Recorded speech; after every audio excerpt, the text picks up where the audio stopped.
Hello class. So today we will going to talk about chapter number 1 Constitution why and how. अध्याय 1 संविधान क्यों और कैसे. Okay.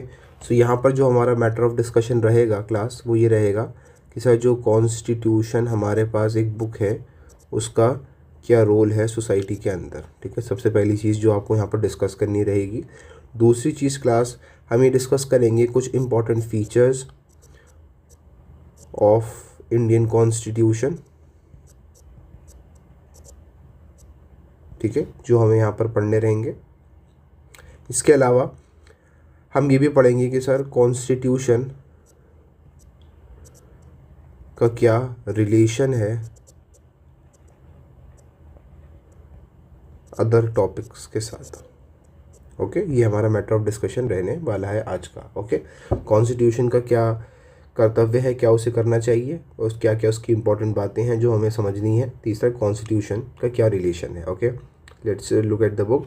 So first of all we will going to talk about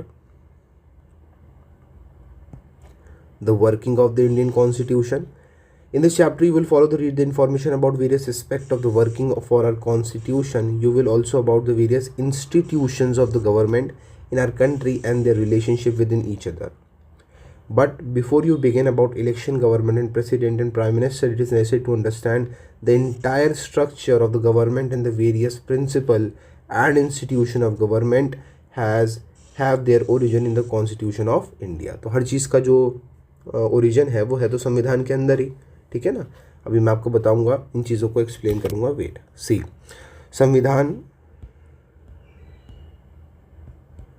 संविधान का कार्यपालिका के बारे में लिखी गई है. आगे के अध्याय में आप संविधान की कार्यपालिका के भिन्न पहलुओं के बारे में पढ़ेंगे. हम देश के सरकारों के भिन्न संस्थाओं और उनके आपसी संबंधों के बारे में भी आपको ज्ञात होगा. लेकिन इससे पहले कि आप चुनाव, सरकार और राष्ट्रपति और प्रधानमंत्री के बारे में पढ़ें, ये समझना जरूरी है कि सरकार के पूरे ढांचे और सरकार की संस्थाओं की नियुक्ति करने वाला भिन्न सिद्धांतों की उत्पत्ति भारत के संविधान से ही हुई. सो बेसिकली जब हम वर्किंग की बात करेंगे तो सिंपली उन्होंने ये कहा कि भाई कॉन्स्टिट्यूशन काम कैसे करेगा. ठीक है ना. जिसे आपको पता ही कॉन्स्टिट्यूशन सर उसका अपना काम है, हर चीज़ का अपना एक रूल एंड रेगुलेशन है वगैरह वगैरह. Okay, apart from that when they talk about the class institutions of the government. ठीक है, ये हमारे लिए इंपॉर्टेंट है क्योंकि सर हमारे इंडिया में 3 इंस्टीट्यूशंस हैं, that is legislative, executive and judiciary.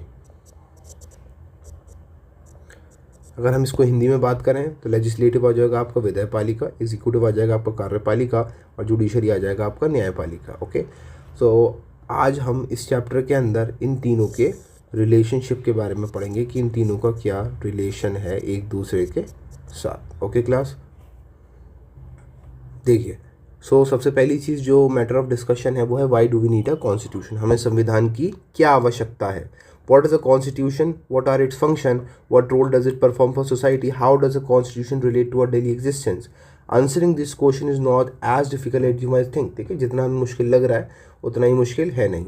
Okay, संविधान क्या है, इसका क्या कार्य है, समाज के लिए उसकी क्या भूमिका है, हमारे दैनिक जीवन में संविधान का क्या संबंध है. इस प्रश्नों के उत्तर उतने कठिन नहीं है जितना आप सोचते हैं. Okay, first of all you have to highlight this thing. Constitution allows coordination and assurance. Okay, so ये इंपॉर्टेंट है. संविधान तालमेल बढ़ाता है. तालमेल मतलब बातचीत, आपस में जो हम बातचीत करते हैं उन चीज़ों को आसान करता है. ठीक है, let's read what they are talking about. Imagine yourself to be a member of a reasonable large family. Further imagine that the group has the following characteristics. The member of this group are diverse in various ways. ठीक है, तो उन्होंने क्या कहा, हर कोई यहाँ पर क्या है क्लास, अलग अलग है, सब अपनी मर्जी से काम कर रहे हैं. ठीक है, जो जिस भी ग्रुप का है, अलग रिलीजन का है, can be a matter. Okay, they have different religion allegiances. Some are Hindu, some are Muslim, some Christian, some perhaps profess no religion at all. They are also varied in many different respect. They pursue different profession, have different abilities, have different hobbies, different taste of everything from films to books. Some are rich, some are poor, some are old, some are young, वगैरह वगैरह. ठीक है, so how much property should be allowed to its own? Should compulsory every child be sent to school or should the parent be allowed to decide? तो यहाँ पर इन्होंने काफ़ी सारे सवाल किए हैं जिनका आंसर आपको खुद ढूंढना है. ठीक है, वो हमें इस चैप्टर के एंड तक पता चल जाएगा. Okay, so they are talking here is that every question will elect a variety of answer from a different people. हर सवाल का जवाब अलग अलग लोगों से अलग अलग होगा, but for all their diversity this groups has to live together. ठीक है, तो उन्होंने क्या कहा कि सर सबसे बड़ी बात तो ये इन सबको साथ में मिलकर रहना पड़ेगा, क्योंकि भाई एक देश के अंदर रह रहे हैं, तो they are dependent upon each other in various phase, they required the cooperation of each other. Okay, so उन लोगों को क्या है, मिलजुल कर रहना है। ओके,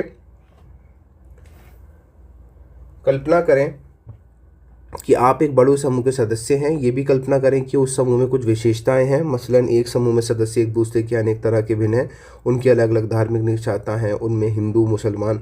तो वही बात सारी कि भाई आप एक देश के अंदर रह तो रहे हो, लेकिन हर कोई क्या है इस देश के अंदर अलग अलग है, तो हर किसी का जो रिप्लाई होगा किसी चीज़ को लेके वो डिफरेंट ही होगा। ओके, सो इस समूह को अपनी सुरक्षा के लिए कितना खर्च करना चाहिए, इससे क्या उसके बहुत सारे पार्क बनाने चाहिए वगैरह वगैरह। सो क्या इस समूह को आपने ही कुछ सदस्यों के विरुद्ध भेदभाव करने देना चाहिए। भिन्न भिन्न लोग इसके प्रत्येक प्रश्न का अलग अलग उत्तर देंगे, सीधी सी बात है, लेकिन आप अपनी भिन्नताओं के बावजूद भी इस समूह में एक साथ रहना है। ठीक है, वही वाली बात कि हमें मिलजुल कर रहना है सबके साथ। सदस्य अनेक रूपों से एक दूसरे पर आश्रित हैं, उन्हें एक दूसरे के सहयोग की ज़रूरत होती है। इस समूह को शांतिपूर्वक एक साथ रहने के लिए ही क्या करना चाहिए। तो ये हमारा सवाल है कि जब हमें एक साथ रहना है तो what we have to do, क्या हमें क्या कैसे करना चाहिए, कैसे हमें रहना चाहिए। वन में say that perhaps member of this group live together if they agree on some basic rules. Why will the group needed certain basic rules? ठीक है ना, उन्होंने क्या कहा कि भाई हम सब लोग एक साथ रह सकते हैं अगर हम कुछ बेसिक रूल्स को फॉलो करें, लेकिन वो बेसिक रूल्स क्या होंगे, ये हमारा मैटर ऑफ डिस्कशन आ गया। So every individual would be insecure simply because they would not know what member of this group could do to each other. Very important line. ठीक है ना, तो हर कोई क्या है क्लास, इनसिक्योर है, क्योंकि उसे ये पता ही नहीं कि सामने वाला बंदा क्या कर सकता है या फिर क्या करेगा। Who could claim rights over what? Any group will need some basic rules are publicly promoted and known as to all members of the group to achieve a minimum degree of coordination. इसलिए हम क्या कहते हैं सबसे कि भाई कम से कम कुछ नहीं तो कोऑर्डिनेट करके चलो सोसाइटी में, क्योंकि सोसाइटी सबकी क्या है बेटा, एक साथ मिलजुल के चलती है। But these rules must not only be known, they must also be enforced. Very important line. ठीक है, कि भाई पता होना ज़रूरी नहीं है बल्कि लागू करना ज़रूरी है।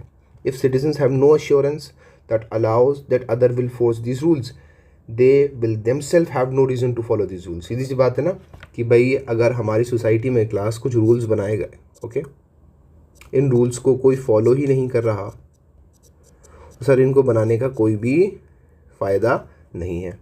अगर फॉलो करेंगे तभी तो लोग क्या करेंगे, इनसे डरेंगे। ठीक है, तभी लोग उसको फॉलो करेंगे। वो वाली बात है ना कि भाई कॉन्स्टिट्यूशन को हम फॉलो इसलिए करते हैं क्योंकि कॉन्स्टिट्यूशन से हम डरते हैं।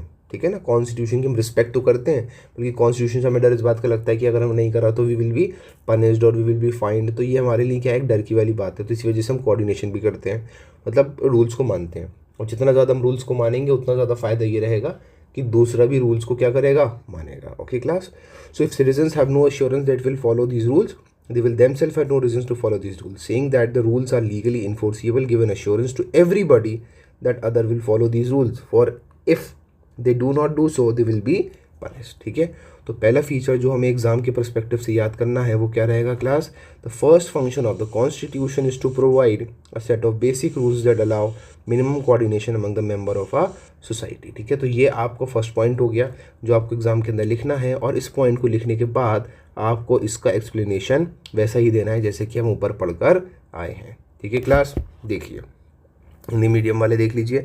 इस समूह के लोग एक साथ रह सकते हैं यदि वे कुछ बुनियादी नियमों के बारे में सहमत हो जाएं। इस समूह को ऐसे नियम क्यों चाहिए। कल्पना करें कि एक बुनियादी नियमों को अभाव में क्या होगा, प्रत्येक सदस्य अपने की असुरक्षित महसूस करके, क्योंकि उसे ये मालूम नहीं होगा कि समूह के सदस्य एक दूसरे के साथ कैसे बर्ताव करेंगे और किसका किस चीज़ पर अधिकार है ना सर, किसी को पता ही नहीं किसकी कौन सी चीज़ है वगैरह वगैरह। सो किसी भी समूह को सार्वजनिक रूप से मान्यता प्राप्त कुछ बुनियादी नियमों की आवश्यकता होती है। वेरी इंपॉर्टेंट लाइन, अंडरलाइन कर लीजिएगा क्लास इसको, कि भाई किसी न किसी को कुछ न कुछ बेसिक रूल्स की ज़रूरत होती ही होती है जिस समूह के साथ सभी सदस्य जानते हों, ताकि आपस में एक नियोक्तक समन्वय बन रहे। लेकिन ये नियम केवल पता ही नहीं हमें वर्णन उन्हें लागू भी किया जाना चाहिए, मतलब लाइक फॉलो भी करना ज़रूरी है। ठीक है, अभी मैंने इसको एक्सप्लेन भी करा था। यदि नागरिक को ये विश्वास ना हो कि दूसरा नागरिक भी उस नियमों का पालन करेगा तो उसके पास भी उन नियमों को पालन करने की कोई अधिकार नहीं होगा। ठीक है ना, क्योंकि भाई सीधी सी बात है, जब मैं ही फॉलो नहीं कर रहा तो मैं ये कैसे एक्सपेक्ट कर लूँ कि मेरा जैसा कोई दूसरा बंदा उस चीज़ को एक्सेप्ट करेगा। यदि नागरिक को ये विश्वास हो कि दूसरा नागरिक उस चीज़ को फॉलो करेगा तो ऑटोमेटिकली वो भी फॉलो करेगा। लेकिन जब ये कहा जाता है कि इन नियमों को न्यायालय से लागू किया जाएगा तो इससे सभी का विश्वास हो जाता है, ठीक है ना, पनिशमेंट मिलेगी और लोग भी इस नियमों का पालन करेंगे, क्योंकि ऐसा ना करने पर उन्हें दंड दिया जाएगा। ठीक है, तो जो फर्स्ट फीचर है आपका वो क्या हो जाएगा, संविधान का पहला काम ये है कि बुनियादी नियमों को एक दूसरे समूह को उपलब्ध कराए जिसके समाज के सदस्यों में एक न्यूनतम समन्वय और विश्वास बना रहे। Okay class, okay next is specification of decision making power. ठीक है, अगली चीज़ क्या हो जाएगी हमारी, ये पता लगाना कि सर हमारे संविधान के अंदर सारी पावर लेने की अथॉरिटी किसके पास है। ओके, निर्णय लेने की शक्तियों की विशेषताएं। ओके, स्टार्ट करते हैं। A constitution is a body of fundamental principle according to which a state is constituted और गवर्न। सबको पता है कि सर कॉन्स्टिट्यूशन क्या है, एक ऐसा प्रिंसिपल है जिसको यूज़ करके पूरी स्टेट किसको कह रहे हैं यहाँ पर, कंट्री को कह रहे हैं। ठीक है, कॉन्स्टिट्यूटेड बनती है और चलाई जाती है। ओके, संविधान कुछ ऐसे बुनियादी सिद्धांतों का समूह है जिसके आधार पर राज्य का निर्माण और शासन होता है। But what should these fundamental rules be and what make this fundamental? Well, the first question you will have to decide is who get to decide what the laws governing the society should be. ठीक है, सबसे पहला सवाल हमारा ये होना चाहिए कि ये बताइए सर कि डिसाइड पर ये लॉ बनाने की अथॉरिटी होती किसके पास है। ठीक है, सबसे बड़ी बात तो यही है, ऐसा कौन सी बात है जो इन्हें बुनियादी बना देती है। सबसे पहले आपको ये तय करना पड़ेगा कि जिन नियमों के आधार पर समाज का शासन होता है उसे बनाएगा कौन। ठीक है, who will make these laws. So you may want rule X but other may rule Y. How do we decide whose rules prefer should govern us? You may think the rules you want everyone to live by are the best, but other think that their rules are the best. ठीक है, हर कोई क्या सोचता है class कि भाई हमारा rule सबसे अच्छा है, लेकिन हर कोई ऐसा नहीं सोचता। ठीक है ना, आप सोच रहे हो उसका मतलब हर कोई थोड़ी सोच रहा है। So you may think that the rules you want everyone to live by are best, but others think that their rule are the best. So how do they resolve dispute? So even before you decide what ruler should govern, this group have to decide who gets to decide. ठीक है, तो उन्होंने क्या कहा कि इससे पहले ही आप डिसाइड करोगे किसकी पावर आएगी, सबसे पहले हमें ये डिसाइड करना है कि ये डिसाइड कौन करेगा कि भाई पावर बनाएगा कौन। ठीक है, सी, लेकिन दूसरे लोगों को लगता है कि उनके द्वारा सुझाए गए निर्णय सर्वश्रेष्ठ हैं। इस विवाद को कौन सुलझाएगा, अर्थात ये निर्णय करने से पहले हमें समूह को किन नियमों में शासित होना है, हमें वास्तव में ये तय करना पड़ेगा कि उन नियमों को बनाएगा कौन। तो सिंपली क्लास हम यहाँ पर ये डिस्कस करेंगे कि हमारे इंडिया में डिसीजन लेने की पावर किसके पास है। हमारे पास है, गवर्नमेंट के पास है, गवर्नमेंट के किसी दूसरे इंसान के पास है, वगैरह वगैरह। Okay, so the constitution has to provide an answer to this question. It specify the basic allocation of power in a society. It decide who gets to decide what the laws will be. Okay, तो constitution decide करता है, it decide who gets to decide the law will be. In principle, this question would get to decide can be answered in many ways. ठीक है, तो अब इस चीज़ का सवाल जो आपसे पूछा गया, who get to decide what the laws will be, अलग अलग तरीके से आपको दिया जाएगा। ठीक है, कोई कुछ रीज़न देगा, कोई कुछ रीज़न देगा, तो इसके बारे में हमें एक एक करके समझना है। ठीक है, सबसे पहले उन्होंने बात करी क्लास कॉन्स्टिट्यूशनल मोनार्क्स की। ठीक है, कॉन्स्टिट्यूशनल मोनार्क कौन से होते हैं, मोनार्कियल कॉन्स्टिट्यूशन। कॉन्स्टिट्यूशनल मोनार्क का मतलब देखो, मोनार्क कहते हैं किनको, कॉन्स्टिट्यूशन कहते हैं संविधान को। तो ऐसी कंट्री जहाँ पर किंग रूल भी हो और संविधान का भी rule. Okay, so in some constitution like an old Soviet Union. अब सोवियत यूनियन क्या है सर, एक बहुत पहले ग्रुप हुआ करता था, अभी आप बस नाम याद कर लीजिए, इसको आपको 12th में एक्सप्लेन किया जाएगा आपको। One single party was given the power to decide but democratic constitution. Broadly speaking the people get to decide. तो उन्होंने क्या कहा, अगर आपकी देश में डेमोक्रेटिक कॉन्स्टिट्यूशन है तो बस सर टेंशन खत्म, क्योंकि यहाँ के लोग डिसाइड करेंगे क्या होना है, कैसे होना है, कब होना है और किसके साथ क्या होना है। Okay class, so this matter is not as simple because even if you answer that people should decide, it will not answer the question. अब आप वही वाली बात सर फिर से फंस गए। डेमोक्रेटिक होना ज़रूरी है, क्योंकि डेमोक्रेटिक हैं तभी तो आप लोगों के पास पावर है, लेकिन लोगों के पास पावर होना is not the only solution. हमें और मैटर पे भी डिस्कशन करना पड़ेगा। For sometimes to be a law should everyone agree to it. भाई मैंने लॉ बना दिया, लेकिन क्या उससे कोई फॉलो करेगा, नहीं करेगा। Should the people directly vote on each matter as the ancient Greek did, और should the people express their preference by electing representative. But if the people act through their representative, how should these representative be elected, how many should be। तो उन्होंने क्या कहा कि अगर हमारे India में, आपको पता है रिप्रेजेंटेटिव इलेक्ट होते हैं। रिप्रेजेंटेटिव्स कौन होते हैं सर? अगर इसकी बेसिक अगर हम बात करें तो हमारे इंडिया में एक तो एमएलए इलेक्ट होता है स्टेट लेवल पर, और एमपी इलेक्ट होते हैं नेशनल लेवल पर, ठीक है ना। MLA member of legislative assembly, जिसको हम विधायक भी कहते हैं, और एमपी जिसको हम मिनिस्टर और एमपी मेंबर ऑफ पार्लियामेंट भी कहते हैं। ओके, अब देखिए हिंदी में भी देख लेते हैं क्या कह रहे हैं। संविधान एक प्रश्न का भी उत्तर देता है। ये समाज की शक्ति का मूल वितरण में स्पष्ट करता है कि संविधान ये तय करता है कि कानून कौन बनाएगा, कानून कौन बनाएगा, ठीक है, ये हमें पता लगाना है। इस प्रश्न का उत्तर सिद्धांत रूप में कई प्रकार से दिया जा सकता है, जैसे कि राजतंत्र के कानून का निर्माण राजा करता है, जबकि कुछ संविधान जैसे कि पुराना सोवियत संघ का संविधान नियंत्रण करने का अधिकार केवल एक पार्टी को दिया जाता था, ठीक है, एक पार्टी के पास था। लेकिन लोकतांत्रिक संविधान में निर्णय मोटे तौर पर जनता लेती है। लेकिन ये विषय इतना सरल नहीं है। यदि मान भी लिया कि जनता निर्णय लेती है, तब भी ये प्रश्न उत्तर रह गया कि जनता निर्णय कैसे लेगी। क्या कोई कानून बनाने के लिए सभी लोगों का सहमत होना चाहिए? प्राचीन यूनान के प्रथा के अनुसार क्या प्रत्येक मुद्दे पर सभी लोगों का वोट देना चाहिए?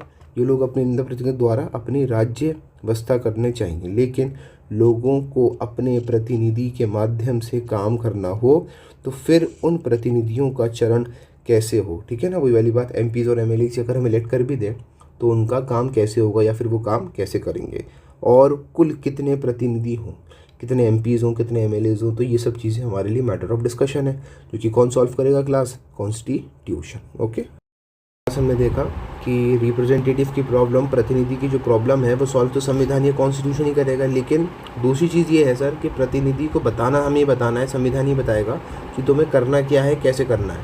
लेकिन अपॉइंट कौन करेगा? सिटीजन्स ही अपॉइंट करेंगे, ठीक है। आगे देखिए क्या कह रहे हैं।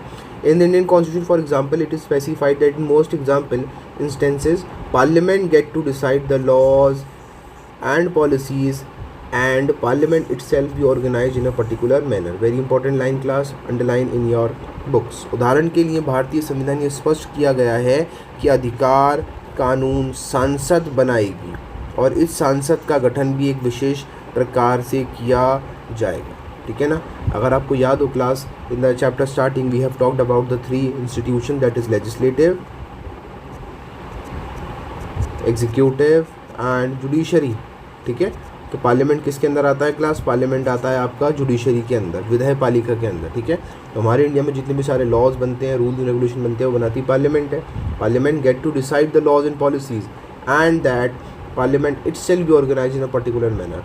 तो जो लेजिस्लेचर के अंदर पार्लियामेंट आ रहा है, इसको भी किसी एक तरीके से ऑर्गेनाइज होना पड़ेगा, मतलब एक तरीके से विशेष प्रकार से काम करने का इसका भी तरीका होना चाहिए कि कैसे काम करेगी, क्या करेगी, कब करेगी, किस मुद्दे पर ये बहस कर सकती है, ये नहीं कर सकता पार्लियामेंट, ठीक है, सांसद जिसको हिंदी में कहते हैं। Okay, before identifying what the laws in any given society is you have to identify who has the authority to enact it, ठीक है ना। सबसे पहले ये पता लगाना कि लॉज क्या क्या हैं, हमें ये पता होना चाहिए कि उस किसके पास इतनी ताकत है कि जो लॉज को बनाए। वैसे तो हमारे इंडिया में जो सारी पावर है काम करने की बेटा वो है कॉन्स्टिट्यूशन के पास, ठीक है। कॉन्स्टिट्यूशन सारे लॉज को डिसाइड करता है, लेकिन कॉन्स्टिट्यूशन क्या बेटा? एक किताब है, इट्स अ बुक, ठीक है ना। It's can only guide us, वो हमें बता सकता है कि ये कर लो, ये कर लो, खुद तो आ नहीं सकता, लिविंग थिंग तो है नहीं।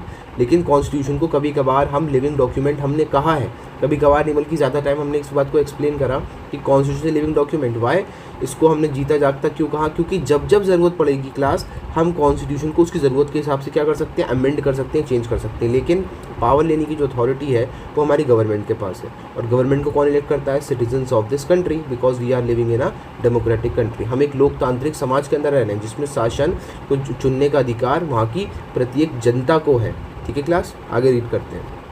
If Parliament has the authority to enact laws, there must be a law that bestows the authority of the Parliament in the first place. उन्होंने क्या कहा, चलिए ठीक है, अगर आप कह रहे हैं कि पार्लियामेंट सारे लॉज बना रही है तो आपके पास कोई ऐसा भी अथॉरिटी होनी चाहिए जो पार्लियामेंट को भी कभी कभार ध्यान में रखे। ऐसा ना हो कि पार्लियामेंट अपनी पावर का मिसयूज़ करे, मिसयूज़ करके वो अनलिमिटेड पावर्स को बनाए। तो इस बात का भी हमें ध्यान रखना है कि कोई भी इंसान अपनी अनलिमिटेड पावर को, कोई भी इंस्टीट्यूशन या कोई भी ह्यूमन अपनी पावर का अनलिमिटेड यूज़ ना करे। तो उसको रोकने के लिए उन्होंने क्या कहा, parliament has the authority to enact laws, there must be a law that bestows the authority of the parliament in the first place. This is the function of the constitution. और ये कौन रोकेगा, संविधान रोकेगा, कॉन्स्टिट्यूशन रोकेगा। So it is the authority that constitute government in the first place। ठीक है, तो उन्होंने क्या कहा कि संविधान की वो ताकत है जो गवर्नमेंट को ये बताती है कि तुम्हें क्या करना है, कैसे करना है, कब करना है और क्या करना है। इसलिए क्लास जो हमारा सेकंड फीचर ऑफ डिस्कशन रहेगा आपके एग्जाम के पर्सपेक्टिव से वो ये है कि the second function of the constitution is to specify who has the power to make decisions in a society. It decide how the government will be constitution। ठीक है ना, तो हमने क्या कहा, दूसरा फंक्शन ये है कि हमारे हिंदुस्तान के अंदर पावर किसके पास है, डिसीजन लेने की पावर किसके पास है, और दूसरी चीज़ जो इम्पोर्टेंट है वो ये है कि गवर्नमेंट कैसे बनेगी। ओके क्लास, उदाहरण के लिए भारतीय संविधान के स्पष्ट किया तो हमने देखा किसी समाज का कानून कैसे होगा ये देखने से पहले कानून को बनाने का अधिकार रखने वालों की पहचान हो। इस सांसदीय कानून बनाने का अधिकार तो पहले ही उसे अधिकार देने वाला कोई कानून होना चाहिए, ये काम संविधान का है। तो अभी हमने पढ़ा ना कि भाई पावर कौन देता है, कॉन्स्टिट्यूशन देता है, लेकिन संविधान वह सत्ता है सर्वप्रथम सरकार बनाती है। तो उन्होंने क्या कहा, कॉन्स्टिट्यूशन सरकार बनाती भी है और कॉन्स्टिट्यूशन सरकार को कंट्रोल भी करती है। ठीक है, कॉन्स्टिट्यूशन की क्योंकि इट्स अ रिस्पॉन्सिबिलिटी, ये उसका क्या बेटा कर्तव्य है कि हमें सरकार बनानी भी है और सरकार को कंट्रोल करना भी, ताकि ऐसा ना हो कि कॉन्स्टिट्यूशन गवर्नमेंट कभी कभार अपनी पावर का मिसयूज़ कर ले। ठीक है ना, इसलिए हमारा अगला फीचर क्या है याद करने के लिए, संविधान का ये एक दूसरा काम ये स्पष्ट करना है कि समाज के निर्णय लेने की शक्ति किसके पास होगी। संविधान ये भी तय करता है कि सरकार कैसे निर्मित होगी। ठीक है, सबसे पहली बात कौन डिसीजन लेगा, दूसरा गवर्नमेंट कैसे बनेगी। ठीक है क्लास, चलिए आगे चलते हैं थर्ड फीचर के ऊपर। Third feature, limitation on the power of the government. ठीक है, अब हमने ऊपर ये तो बात कर ली कि सरकार कैसे बनेगी और सरकार को कौन बनाएगा, लेकिन अब हम वहाँ का जो स्पेशल पॉइंट था वो स्टडी करेंगे कि सरकार की शक्तियों पर सीमाएं कैसे लगाई जाती हैं, या फिर वही वाली बात क्लास कि जब गवर्नमेंट अपनी पावर का अनलिमिटेड यूज़ करेगी या फिर यूज़ करने की कोशिश करेगी तो कैसे हम उसकी पावर को कंट्रोल कर सकते हैं, और what are the ways to control the power of the government. Okay, क्योंकि भाई सीधी सी बात है, पावर का मिसयूज़ तो कोई भी कर सकता है और कभी भी कर सकता है। This is clearly not enough. Suppose you decide who had the authority to make decision, but then this authority passes laws that you thought were patently unfair.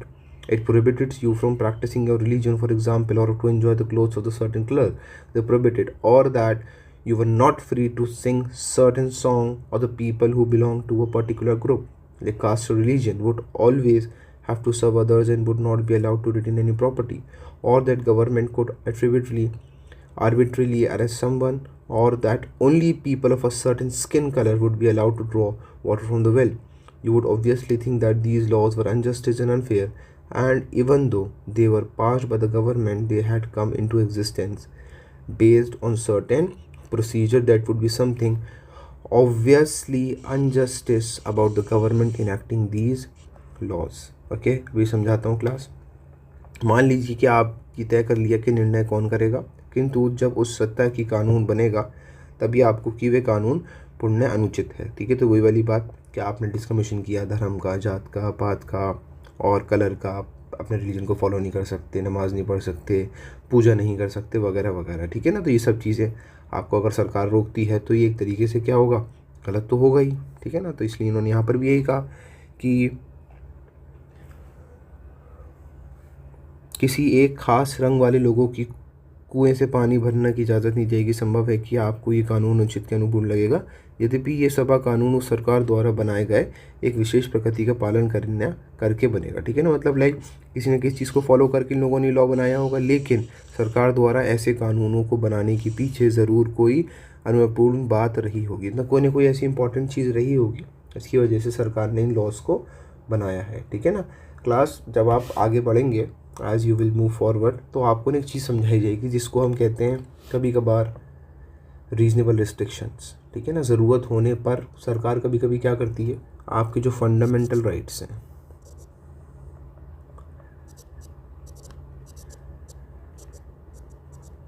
जिनको आप हिंदी में मौलिक अधिकार भी कहते हैं, आपसे ले लेती है। ठीक है, तो सरकार के पास वैसे तो अधिकार बिल्कुल नहीं है कि वो आपसे आपके मौलिक अधिकार छीने, बिल्कुल अधिकार नहीं है, लेकिन कभी कभार रीजनेबल रिस्ट्रिक्शंस को यूज़ करके सरकार आपसे आपके मौलिक अधिकार, फंडामेंटल राइट ले सकती है। इसी वजह से इसके अंदर क्या कहा, लिमिटेशंस ऑन द गवर्नमेंट। ठीक है ना, कि गवर्नमेंट कभी कभी बाई चांस अगर कोई चीज़ हमसे ले लेगी तो उसको भी कौन कंट्रोल करेगा, संविधान क्या करेगा, कोशिश ये करेगा कि किसी तरीके से वो सब चीज़ें हमें क्या हो जाएं, वापस मिल जाएं। ठीक है ना, तो इसलिए संविधान इस बात का खास तौर पे ध्यान रखेगा, वेरी इंपॉर्टेंटली, कि भाई ऐसा ना हो किसी के फंडामेंटल राइट कभी भी किसी भी तरीके से वायोलेट हो। इसलिए थर्ड फीचर हमारा ऑफ द इंडियन कॉन्स्टिट्यूशन क्या कहता है, देखिए, so the third function of the constitution is to set some limit on government can impose on its citizen. सरकार को ये बताना है कि वो क्या कर सकती है और क्या नहीं कर सकती, क्या लागू कर सकती है और क्या लागू नहीं कर सकती। Can impose on its citizen, these limits are fundamental in sense that government may never trespass them. Trespass का मतलब होता है किसी चीज़ को लिमिट से आगे बढ़ जाना। ठीक है, तो गवर्नमेंट कुछ भी करे इस बात का ध्यान रखे कि ये गवर्नमेंट के लिए एक लिमिट है। फंडामेंटल राइट्स को वो कभी भी वायोलेट नहीं कर सकती। ये बेसिक चीज़ें हैं जो हर इंसान को प्रोवाइड कराना ज़रूरी है। ठीक है, अर्थात संविधान का तीसरा काम ये है कि वे सरकार द्वारा अपने नागरिकों पर लागू किए जाने वाले कानूनों की कोई सीमा तय करें। ये सीमाएं इस रूप से मौलिक होती हैं कि सरकार कभी उनका उल्लंघन नहीं कर सकती। ठीक है, तो ये लिमिट्स भी कौन सेट करेगा, गवर्नमेंट को सेट करेगी under the help of constitution की मदद से। ठीक है ना, और इस बात का ध्यान रखिएगा कि कभी भी कोई भी इनको वायोलेट ना करे, और अगर ऐसा करता है तो बेसिकली अनकॉन्स्टिट्यूशनल और असंवैधानिक में काउंट किया जाएगा। ठीक है class, so constitution limit the power of the government in many ways. ठीक है, तो यहाँ पर आपको ये बताया जाएगा किस तरीके से constitution power of the government को क्या करेगा, लिमिट करता है, पकड़ के रखता है। The most common way of limiting the power of the government is to specify certain fundamental rights that all of us possess as citizen and which no government can ever be allowed to violate। ठीक है ना, क्या कहा उन्होंने, नागरिकों के रूप में हमारे पास मौलिक अधिकारों को स्पष्ट कर दिया गया है और कोई भी सरकार कभी भी उल्लंघन ना कर सके। ठीक है, कभी भी इन चीज़ का वायोलेशन ना कर सके। The exact content and the interpretation of these rights varies from constitution to constitution. हर देश का संविधान में अलग अलग सब मौलिक अधिकार और फंडामेंटल राइट्स को मेंशन कर रखा है, but most constitutions will protect a basic cluster of rights. हर संविधान इस बात का ध्यान रखता है कि लोगों के जो मौलिक अधिकार हैं, फंडामेंटल राइट्स हैं, उनको प्रोटेक्ट किया जाए। Citizen will be protected from being arrested arbitrary and for no reason. ठीक है, इस बात को अंडरलाइन कर लीजिएगा क्लास की, इस बात का ध्यान रखा जाता है कि कभी भी किसी भी इंसान को अरेस्ट बिना रीज़न के ना किया जाए। This is one basic limitation upon the power of the government. Citizens will normally have the right to basic liberties, to freedom of speech, freedom of conscience, association, conduct trade or business, etc. In practical, these rights can be limited during time of national emergency। ठीक है, तो कभी कभार national emergency के time पर, ठीक है, आपातकालीन में, तो इसको यूज़ किया जा सकता है, लेकिन आपसे आपके फंडामेंटल राइट ले लिए जाएंगे, तो वो एक सर्टेन टाइम के लिए होगा, हमेशा के लिए नहीं होगा। तो constitution specify the circumstances under which these rights में बी विदड्रॉन। ठीक है, तो गवर्नमेंट विल स्पेसिफाई, एक्सप्लेन करेगी कि आपके लिए जा रहे हैं, इसका रीज़न क्या है, क्यों आपसे ये राइट्स लिए गए और क्या इसके पीछे रीज़न है। ठीक है, सो इसलिए सिंपली स्पेसिफाई। ठीक है, गवर्नमेंट बाय इन्फॉर्मेशन आपको बताएगी कि आपके क्यों हमने अधिकारों को छीना। ठीक है, हिंदी में देख ले रहे हैं क्या कहा उन्होंने, अधिकारों को वास्तव रूप से विभिन्न संविधानों से बदलती रहती हैं, लेकिन अधिकार संविधान के कुछ विशेष मौलिक अधिकार स्वतः पाए हैं। नागरिकों के मनमाने ढंग के बिना किसी कारण के गिरफ्तार करने के विरुद्ध सुरक्षा प्राप्त है। ठीक है, तो ये हमारे लिए बहुत इंपॉर्टेंट वाली बात है सर, कि कोई भी आपको बिना किसी मर्जी से, मतलब बिना किसी रीज़न से अरेस्ट नहीं कर सकता। कुछ मौलिक स्वतंत्रता का अधिकार है, जैसे कि भाषण की स्वतंत्रता, अंतर्राष्ट्रीय की आवाज़, अंतरमता की आवाज़ और काम करने की स्वतंत्रता, संगठन बनाने का स्वतंत्रता आदि। व्यवहार में इन अधिकारों को राष्ट्रीय आपातकाल में सीमित किया जा सकता है। ठीक है, तो कभी कभार आपसे आपके फंडामेंटल राइट्स लिए जा सकते हैं और संविधान उन परिस्थितियों का उल्लंघन भी करता है जिसमें इन अधिकारियों को वापस लिया जा सकता है। ठीक है, सो सीधी सी बात है, बताएगा कि भाई क्यों लिया, क्या क्या क्या रीज़न है लेने का। ठीक है ना, चलिए आगे चलते हैं, नेक्स्ट फीचर के ऊपर बात करते हैं class. Next feature is aspiration of goals and society, समाज की अधिकांक्षाएं और लक्ष्य। ठीक है, इसको पहले स्टार्ट करने से पहले हम एक बार डिस्कस कर ले रहे हैं दोबारा से। पहला फीचर हमारा क्या था क्लास, कि ये स्पेसिफाई करना कि कॉन्स्टिट्यूशन ऐसा बने कि लोगों के अंदर क्या रहे, कोऑर्डिनेशन रहे, मिलजोल रहे। दूसरा हमने ये पढ़ा था कि भाई कॉन्स्टिट्यूशन जो है वो गवर्नमेंट को हमें हमें ये बताएगा कि गवर्नमेंट कैसे बनती है और उसकी क्या क्या पावर्स हैं, ठीक है ना। सरकार कैसे बनती है और किसके पास अथॉरिटी डिसीजन लेने की अथॉरिटी गवर्नमेंट के पास है, लेकिन उनको डिसाइड करने की अथॉरिटी सिटीजन्स के पास है, ठीक है। थर्ड फीचर जो हमने यहाँ पर पढ़ा वो ये पढ़ा कि सर संविधान ने कुछ ऐसी पावर्स दे रखी हैं लोगों को जिनको जो कॉन्स्टिट्यूशन वो गवर्नमेंट है वो उनका कभी भी उल्लंघन नहीं कर सकता, ठीक है ना। तो थर्ड फंक्शन क्या है कि गवर्नमेंट ने कुछ लिमिट सेट करी हैं जो कि फंडामेंटल है, ठीक है ना। उनको कभी भी कोई आपसे छीन नहीं सकता अंडर एनी सर्कमस्टेंसेस, और ये पावर इसको किसने दी, कॉन्स्टिट्यूशन ने। तो इनडायरेक्टली संविधान जो है वो कॉन्स्टिट्यूशन जो है वो हमारी फंडामेंटल राइट्स को, मौलिक अधिकारों को क्या कर रहा है, प्रोटेक्ट कर रहा है। किससे, गवर्नमेंट से। Hence limiting the power of the government के ऊपर पावर लगाकर, ठीक है क्लास। अब गवर्नमेंट के ऊपर पावर लग गई, सरकार बन गई, सरकार चुन भी गई, संविधान के बारे में पता चल गया। अब हमारा काम है अगला ये पता लगाना aspiration and goal of society कि लोग क्या चाहते हैं, समाज क्या चाहता है और क्या वो करना चाहता है, ठीक है ना। उसकी क्या रिक्वायरमेंट है। एस्पिरेशन का मतलब क्या होता है, आपकी आकांक्षाएं, और गोल्स का मतलब क्या होता है, आपका लक्ष्य, ठीक है ना। As simple as in Hindi you can see as well. Most of the older constitution limit themselves largely for allocation, decision making power and settling the limits on the government। तो ज़्यादातर जो कॉन्स्टिट्यूशंस थे उनका जो बेसिकली काम ये था, पहला ये पता लगा लेना कि डिसीजन मेकिंग पावर किसके पास है, और दूसरा गवर्नमेंट के ऊपर लिमिट्स लगा देना, ठीक है ना, लिमिट्स ऑन द गवर्नमेंट। अतिरिक्त पुराने संविधानों की केवल निर्णय लेने की शक्ति और वितरित सरकारों की शक्ति पर प्रतिबंध लगाने का काम किया जाता था। लेकिन 20वीं शताब्दी के अनेक संविधान, जिनमें भारतीय संविधान एक अत्यंत सुंदर उदाहरण है, ठीक है। अब क्या हुआ, 20th सेंचुरी के हर चीज़ क्या हो गई क्लास, चेंज होनी शुरू हो गई, ठीक है, after 20th century. So it is the finest example also provided an enabling framework the government to do certain positive things to express the aspiration the goal of society.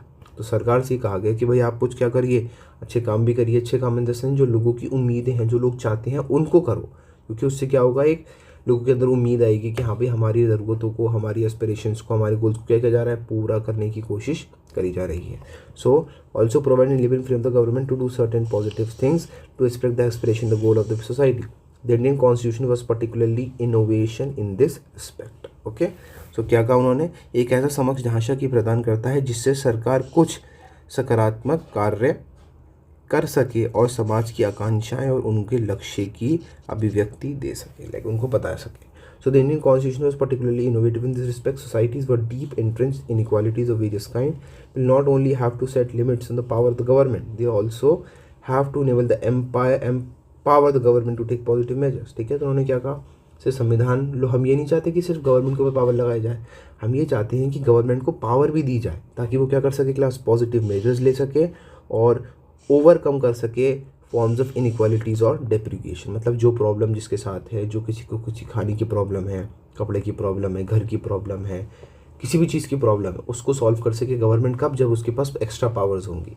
तो एक तरफ हम गवर्नमेंट को कह रहे हैं कि इस पर पावर भी लगाओ कि हाँ भाई अपनी पावर का मिसयूज़ ना करे, दूसरी तरफ हम ये भी कह रहे हैं कि गवर्नमेंट को अनलिमिटेड पावर्स देनी चाहिए क्योंकि वो सारे डिसीजंस वही लेते हैं। अगर उनके पास पावर होगी तो they can take more better decisions for the aspiration the goal of society. लोगों के समाज की आकांक्षाएं और लक्ष्यों को पूरा करने के लिए उनके पास पावर होनी ज़रूरी है।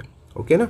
सो ये केवल सरकार की शक्तियों पर प्रतिबंध लगाना ही पर्याप्त नहीं, वरन वहाँ सरकार को समर्थक और शक्तिशाली भी बनाना पड़ेगा जिससे वे असमानता और गरीबी में भिन्न रूप से निपट सकें। ठीक है, नष्ट कर सके भी कह सकते हैं आप। ठीक है, नष्ट का मतलब पूरी तरीके से ख़त्म कर सकें और निपट कर सके मतलब डील कर सके। ओके ना, आगे चलते हैं।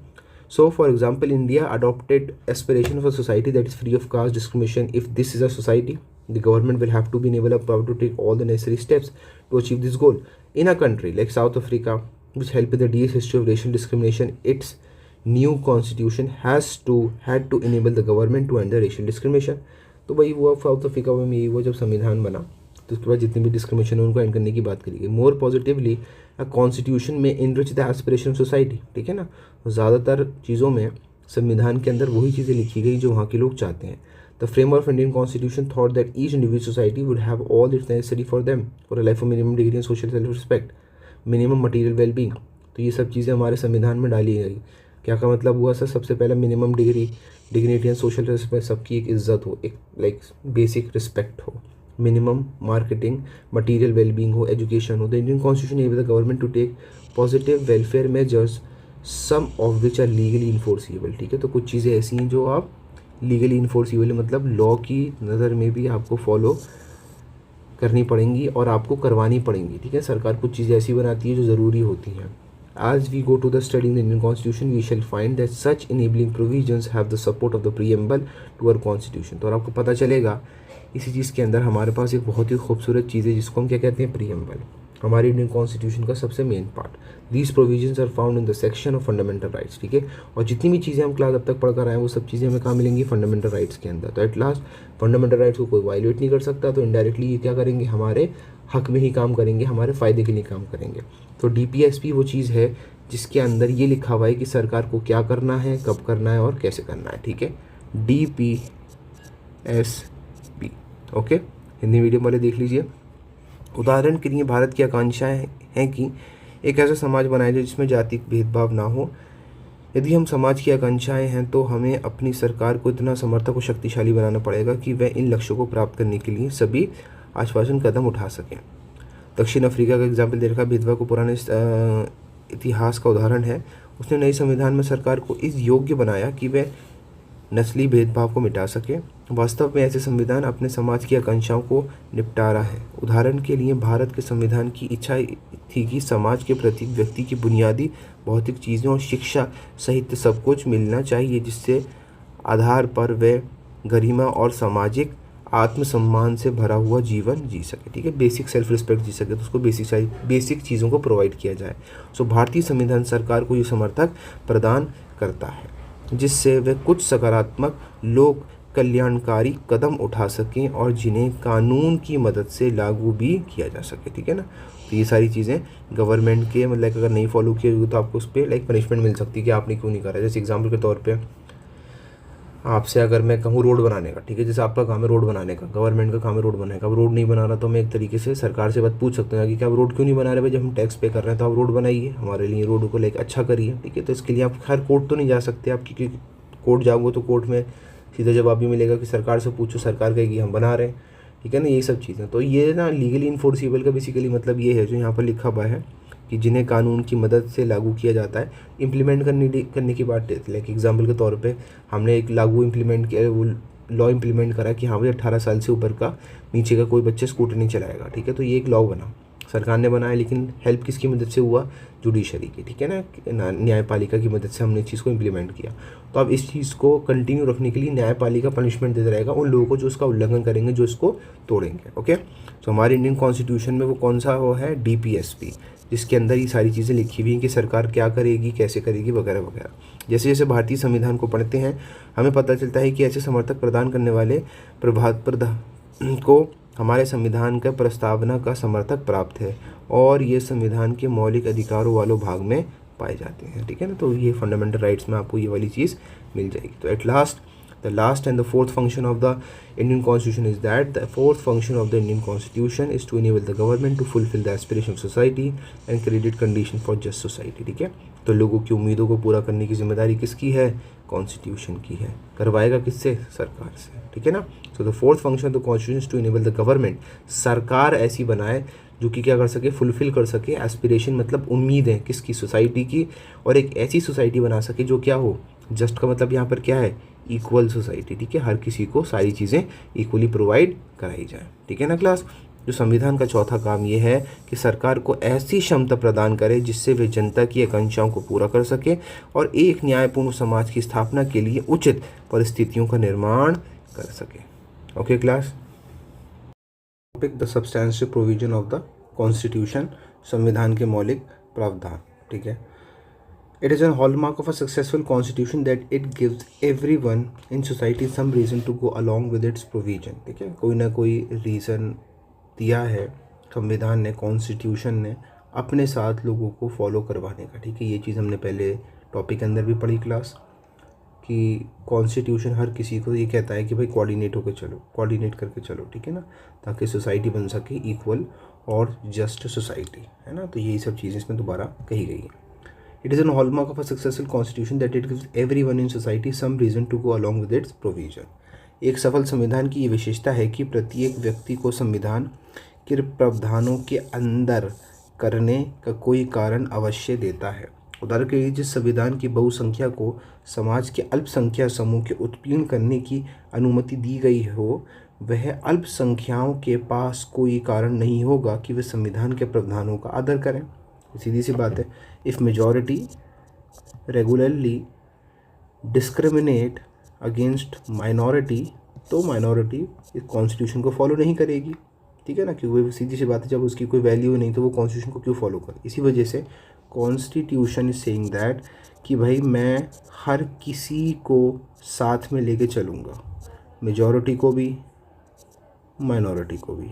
Okay, so this is what the constitution want to tell you. Okay class, a constitution that for example allowed permanent majority to oppose minorities groups within the society would give minority no reason to go along with the provision of the constitution, or a constitution that systematically privileges some member at the expense of other, or that systematically entrusts the power for small group in society would cease to command allegiance। ठीक है ना, तो बड़ा मुश्किल है। If any group feels that their identity is being stripped, they will have no reason to avoid the constitution. No constitution by itself achieve perfect justice. Very important line, इसको underline कर लीजिएगा। कोई भी संविधान अपने आप में सारा जस्टिस नहीं दे सकता। जस्टिस लेने वाले हम हैं, जस्टिस दिलवाने वाले भी हम हैं, ठीक है ना, और जस्टिस हमारे ही थ्रू दिया जाएगा। बस देने वाला जो है वो सुप्रीम कोर्ट है, मतलब इंस्टीट्यूशन है जो जस्टिस हमें देगा। But it has to convince people that it provide the framework for pursuing the basic justice। तो बताना तो हमें ही पड़ेगा। ओके ना, सो उदाहरण के लिए जिस संविधान की बहुसंख्या का समाज अल्पसंख्यक समूह को उत्पीड़न करते हैं अनुमति दी गई, अल्पसंख्यक के पास कोई कारण नहीं है कि वे संविधान के प्रावधान का आदर करें। कोई संविधान अन्य लोगों की तुलना में कुछ लोगों से ज़्यादा सुविधाएं देता है या सुनियोजित ढंग से समाज के छोटे छोटे समूह को शक्ति को और मजबूत करता है, तो उस जनता की निष्ठा मिलना बंद हो जाएगी, ठीक है ना, तो सपोर्ट मिलना बंद हो जाएगा। यदि कोई समूह एक महसूस करे कि उसकी पहचान को दबाया जा रहा है, तो उसके पास संविधान को मानने का कोई कारण नहीं होगा। There is no reason for that community to follow the constitution.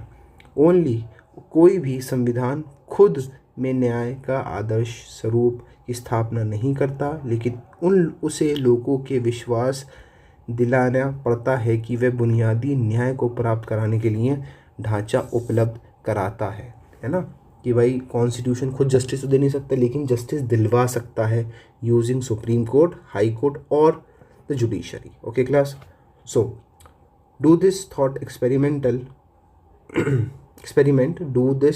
experiment, ask yourself this question: what would be the content of some basic rules in a society such that they give everyone to reason go along with that? So the more a constitution preserves the freedom and the equality of its member, the more likely to be succeeded। जितना ज़्यादा constitution हमारी freedom को respect करेगा, हमें equality provide करेगा, उतना ज़्यादा हम कॉन्स्टिट्यूशन को फॉलो करने की कोशिश करेंगे। Does this Indian constitution broadly speaking give everyone a reason to go along with its broad outline? After studying the book, one should be able to answer this question in the aftermath। तो chapter पढ़ने के बाद पूरा आपको समझ में आ जाएगा कि हम क्या क्या बात कर रहे हैं, ठीक है ना।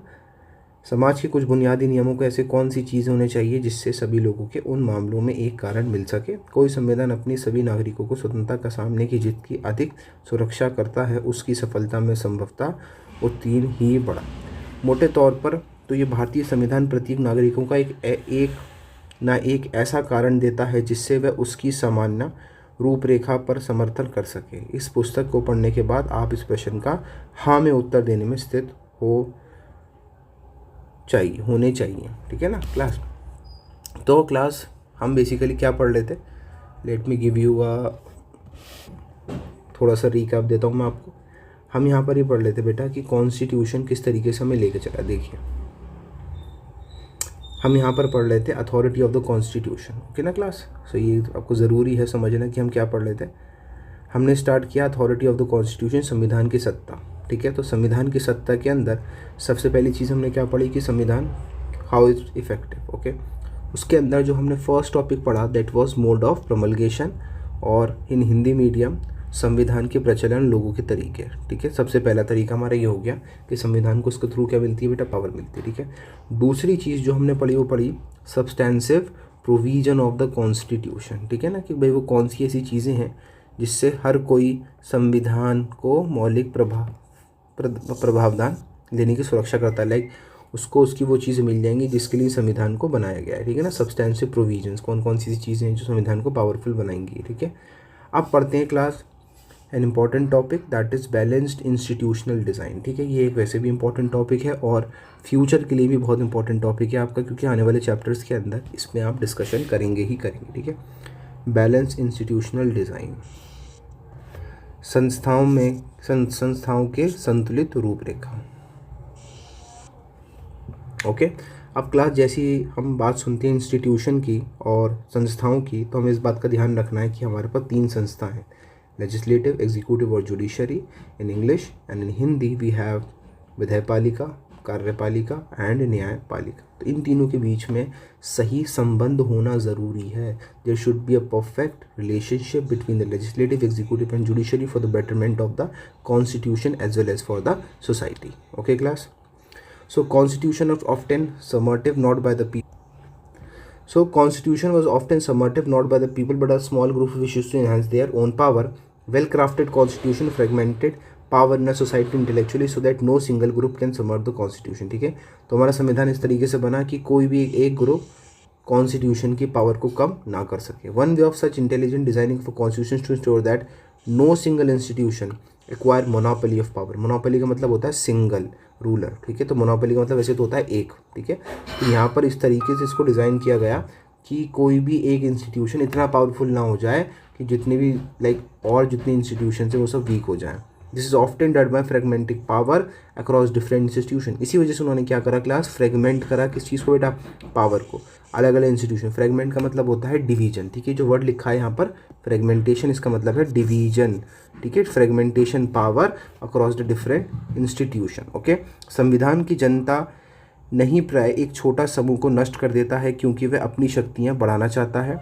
ढंग से बनाए संविधान की शक्तियों को इस प्रकार बांट दिया जाता है जिससे कोई एक समूह संविधान को नष्ट ना कर सके। संविधान के रूपरेखा बनाने की एक कारगर विधि ये सुनिश्चित करता है कि किसी एक संस्था को सारी शक्तियों पर एक अधिकार ना हो, ठीक है। सारी पावर्स हम उसको एक साथ ना दें, ओके ना।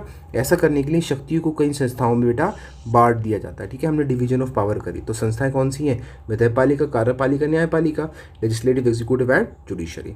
उदाहरण के लिए भारतीय संविधान शक्ति को एक ऐसा समान धरातल पर विविधा, विधायिका, कार्यपालिका और न्यायपालिका जैसी संस्थाओं और स्वतंत्र संवैधानिक निकाय जैसे निर्वाचन आयोग आदि में बांट देता है। अंडरलाइन कर लीजिएगा क्लास, वेरी इंपॉर्टेंट लाइन, ठीक है।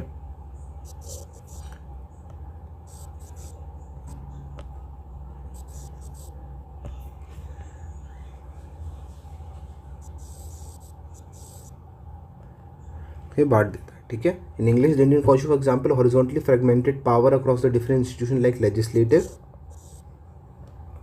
Executive and judiciary and even independent statutory bodies like the election commission, okay ना।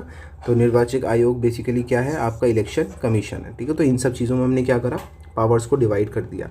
And even independent statutory bodies like the election commission, this ensures that even if one institution want to subvert the constitution other will check its transgression. अगर किसी ने कोशिश भी करी अपनी power को extra use करने की तो दूसरा इंस्टीट्यूशन उसकी पावर को रोक देगा। An intelligent system of checks and balances have facilitated the success of Indian constitution. तो ये जो वर्ड लिखा है ना क्लास, ये चेक्स एंड बैलेंसेस को अंडरलाइन कर लीजिएगा। हमारे इंडिया में चेक्स एंड बैलेंसेस की वजह से ही तो हमारा इंडियन कॉन्स्टिट्यूशन इतना ज़्यादा फेमस है, स्ट्रॉन्ग है, ठीक है। तो उन्होंने क्या कहा, आदि में बांट दिया जाता है। इससे ये सुनिश्चित हो जाता है कि यदि कोई एक संस्था संविधान को नष्ट करना चाहे तो अन्य दूसरी संस्थाएं उसका आक्रमण को नियंत्रण कर लेंगे, लाइक उसको देखेंगे, उसको पकड़ लेंगी। अवरोध और संतुलन के कुशल प्रयोग ने भारतीय संविधान की सफलता को सुनिश्चित किया है, लाइक स्ट्रॉन्ग बनाया है, ठीक है ना। तो इसको भी आप अंडरलाइन कर लीजिएगा, ठीक है क्लास। ये हमारे लिए कुछ इंपॉर्टेंट वर्ड्स हैं जो आपको अपने एग्ज़ाम के आंसर के अंदर ज़रूर मेंशन करने होंगे, ठीक है। Another important aspect of intelligent institution design is that a constitution must strike the right balance between the certain values, norms and procedures authoritative, ठीक है। हर चीज़ के बीच में क्या करो, डिवीजन रखो। right balance between certain values, norms and procedure as authoritative, and at the same time allow enough flexibility in its operation to adopt the changing needs and the circumstances. मतलब क्या हुआ सर, जैसे जैसे class society change होती जाएगी constitution को भी update करना पड़ेगा, ठीक है. We have to update the constitution, ठीक है ना. तो वही तो लिखा है उन्होंने, इनफ फ्लेक्सिबिलिटी, और हमारा जो कॉन्स्टिट्यूशन है वो इतना फ्लेक्सिबल होना चाहिए कि हम उसको चेंज कर सकें in its operation to adapt to the changing needs and circumstances. To rigid constitution likely to break under weight of the change. सीधी सी बात है सर, अगर कोई चीज़ इतनी ज़्यादा सख्त होगी, इतनी ज़्यादा रिजिड होगी कि उसमें कोई बदलाव भी नहीं आ सकता, तो एक दिन ऐसा होगा कि संविधान टूट जाएगा, कोई इसको फॉलो नहीं करेगा. सो संस्थाओं के स्वरूप बना के इस बात पे ध्यान रखा जाता है कि उसके बाध्यकारी मूल्य, नियम और प्रक्रिया के साथ अपनी कार्यपालिका में लचीलापन का संतुलन होना चाहिए. लचीलापन मतलब जब ज़रूरत हो तब चेंज कर ले, जैसा चाहे वैसा चेंज कर ले, जिससे वह बदलती आवश्यकताओं पर परिस्थितियों के अनुकूल अपने को ढाल सके, लाइक अपने को चेंज कर सके. ज़्यादा कठोर संविधान परिवर्तन के दबाव से नष्ट हो जाता है, और दूसरी ओर यदि संविधान अतिरिक्त लचीला हो तो वह समाज की सुरक्षा पर प्रचलन ना दे सकेगा. तो उन्होंने दोनों बातें कह दी क्लास. उन्होंने क्या कह दिया, कॉन्स्टिट्यूशन, देखिए मैं आपको दोबारा समझाता हूँ क्लास. यहाँ पर उन्होंने लिखा कॉन्स्टिट्यूशन, दोनों ऑप्शंस हैं. एक तरफ कॉन्स्टिट्यूशन फ्लेक्सिबल भी होना चाहिए, ठीक है, और दूसरी तरफ नॉट रिजिड. अब उन्होंने ये कहा कि सर अगर कॉन्स्टिट्यूशन ज़्यादा फ्लेक्सिबल हो जाएगा तो भी नुकसान है, और अगर रिजिड ज़्यादा हो जाएगा तो भी नुकसान है. तो हमें क्या करना है क्लास, हमें एक बैलेंस बना के चलना है, ठीक है. लचीलापन में और सख्त में, दोनों में क्या होना चाहिए, बैलेंस होना चाहिए. जब ज़रूरत हो तब चेंज कर लो, और इतना भी सख्त होना चाहिए कि भाई जब किसी चीज़ को चेंज करना है तो बहुत सिक्योरिटी के हिसाब से, बहुत सोच समझ के उसको चेंज करना है, ठीक है. क्योंकि कोई छोटी मोटी किताब तो है नहीं, ये क्या है, हिंदुस्तान का संविधान है, कॉन्स्टिट्यूशन है. So likely to break a constitution that is on the other hand too flexible will give no security, ठीक है ना. वही वाली बात, अगर ज़्यादा फ्लेक्सिबल होगा तो कोई सिक्योरिटी नहीं, कोई फॉलो नहीं करेगा, जब मर्जी तोड़ता हुआ निकल जाएगा. Predictability oriented to people.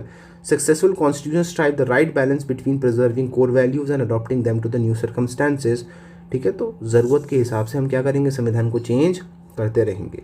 So the wisdom of maker of the Indian constitution, the chapter constitution living document, उसके अंदर एक बात कही गई है, वेरी इंपॉर्टेंट लाइन, अंडरलाइन करिए. The Indian constitution is described as a living document, ठीक है. क्या कहा उन्होंने, सफल संविधान प्रमुख मूल्यों की रक्षा करते नई परिस्थितियों के अनुसार स्वयं को ढालने में एक संतुलन रखता है. आप भारतीय संविधान के निर्माताओं को समझने 9वें अध्याय में पढ़ेंगे, 9th चैप्टर में उसके बारे में हम स्टडी करेंगे, कि महसूस करेंगे कि जिसमें भारतीय संविधान का एक जीवित दस्तावेज की संख्या दी गई है. तो इंडियन कॉन्स्टिट्यूशन को उन्होंने क्या नाम दिया क्लास, जीवित दस्तावेज, that is the living document, ठीक है. ऐसा जो ज़रूरत के हिसाब से चेंज होता रहेगा और काम भी करता रहेगा.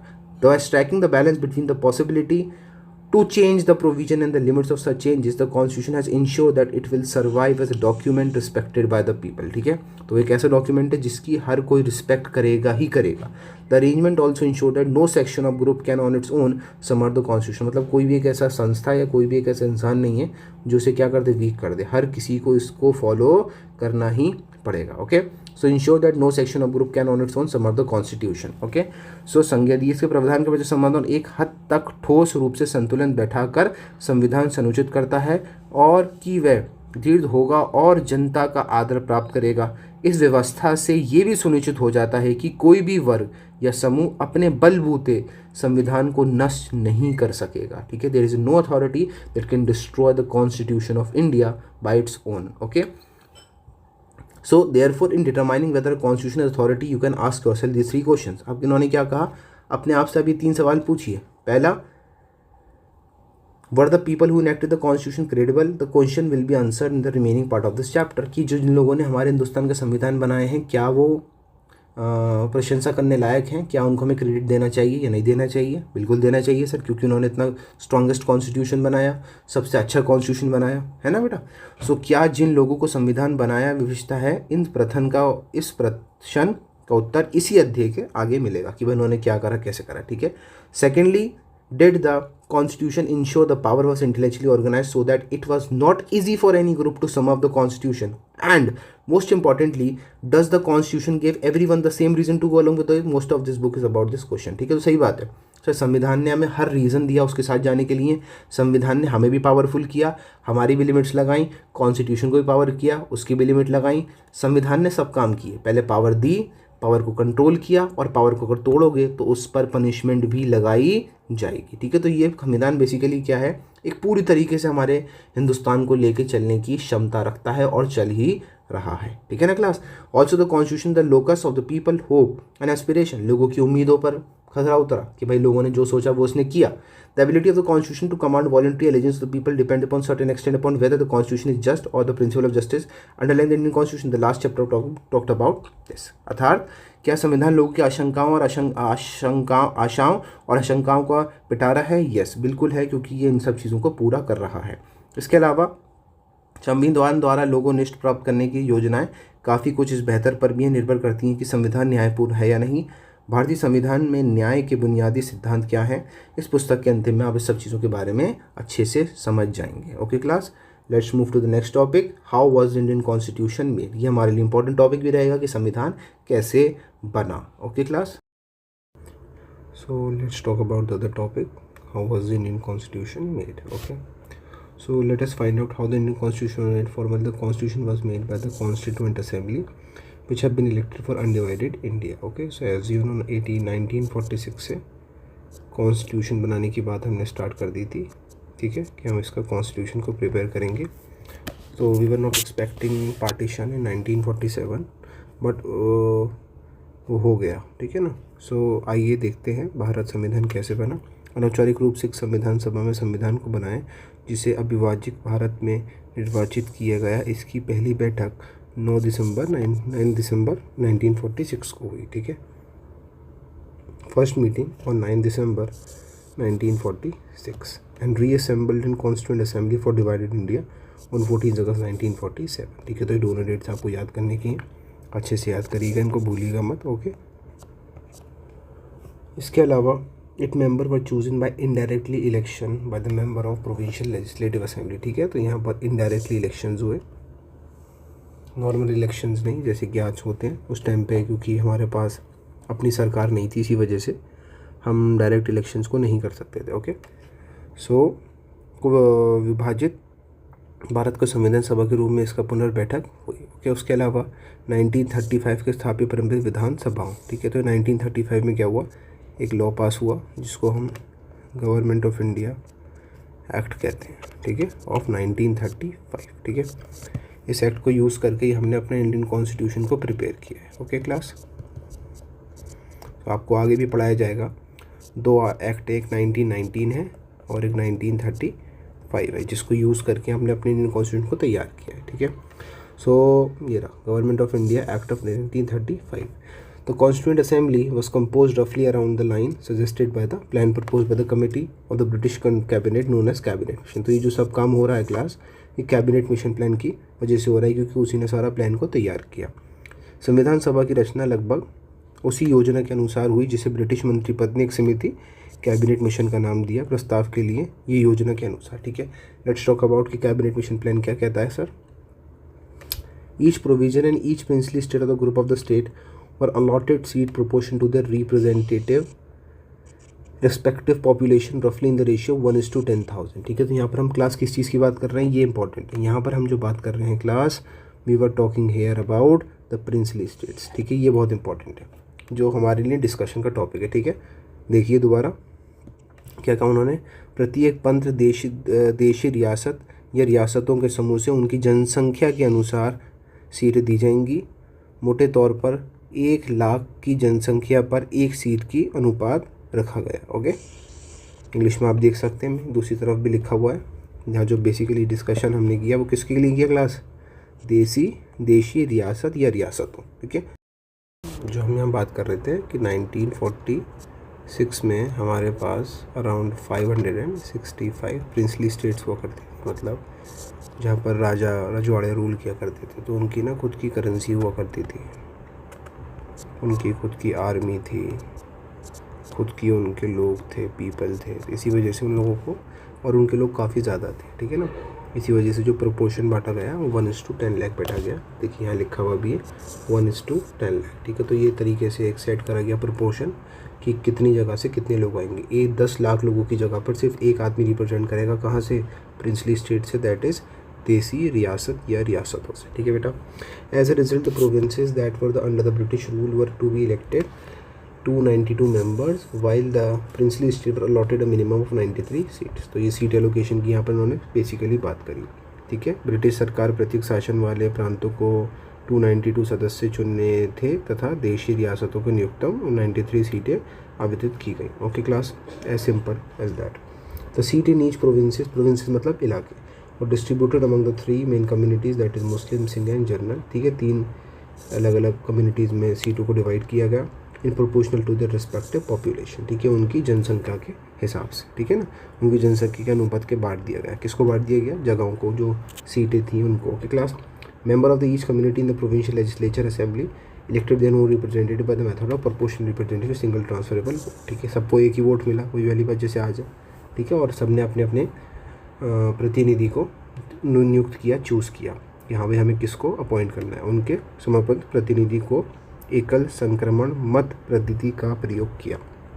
The method of selection the case of representation of princely states और to be determined by the consultation. Princely state को कितनी सीट देनी है, कैसे देनी है, ये सब चीज़ों पे बाद में डिस्कशन करा गया। Okay class.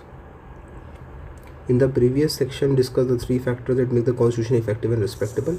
तो अब तक जो ऊपर हम 3 चीज़ें पढ़ कर आए वो ये पढ़ के आए कि किस तरीके से कॉन्स्टिट्यूशन इफेक्टिव और रिस्पेक्टेबल बना। लेकिन हम अभी पढ़ेंगे कॉन्स्टिट्यूशन ने इस टेस्ट को पास कैसे किया। देशी रियासत के प्रतिनिधि को चुनाव तरीके उनके परामर्श का तय किया गया।